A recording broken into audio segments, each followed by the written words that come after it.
કચ્છના પેરિસ ગણાતા મુન્દ્રામાં સોમવારે ભર બપોરે બારોઈ રોડ પર આવેલ રુદ્રાક્ષ જ્વેલર્સમાં બે શખ્સોએ દેશી તમંચામાંથી 3 રાઉન્ડ ફાયરિંગ કરીને લૂંટની ઘટનાને અંજામ આપવા પ્રયાસ કર્યો હતો. આ ઘટનાની ચકચારથી સ્થાનિક અફરાતફરી મચી ગઈ હતી. મળતી વિગતો મુજબ બપોરે 4 જેટલા શખ્સોએ રુદ્રાક્ષ જ્વેલર્સની દુકાનમાં એક પછી એક પ્રવેશીને બંદૂકના નાળચે લૂંટ કરવાનો પ્રયાસ કર્યો હતો. આ અંગે દુકાન માલિક હિરેન પાટડિયાએ કહ્યું હતું કે બપોરે ઘટના બની હતી. વારાફરતી એક પછી એક 4 શખ્સો દુકાનમાં આવ્યા હતા અને ચેન દેખાડો તેમ કહી થોડી વારમાં બંદૂક છાતીએ ટાંકીને જેટલો માલ છે તે ભરી આપવાનું કહ્યું હતું.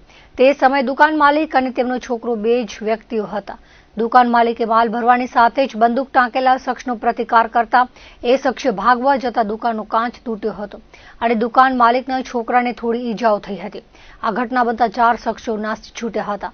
મુન્દ્રા પોલીસે ઝીણવટભરી આગળની તપાસ હાથ ધરી છે. 4 ફરાર શખ્સો પૈકી એક આરોપી ઝડપાઈ ગયો હોવાનું મનાય છે. ભર બપોરે છડઈ ચોક પોઝ વિસ્તારમાં બનેલી આ ઘટનાથી મુન્દ્રા શહેર સહિત કચ્છભરમાં ટોક ઓફ ધ ટાઉન બની હતી.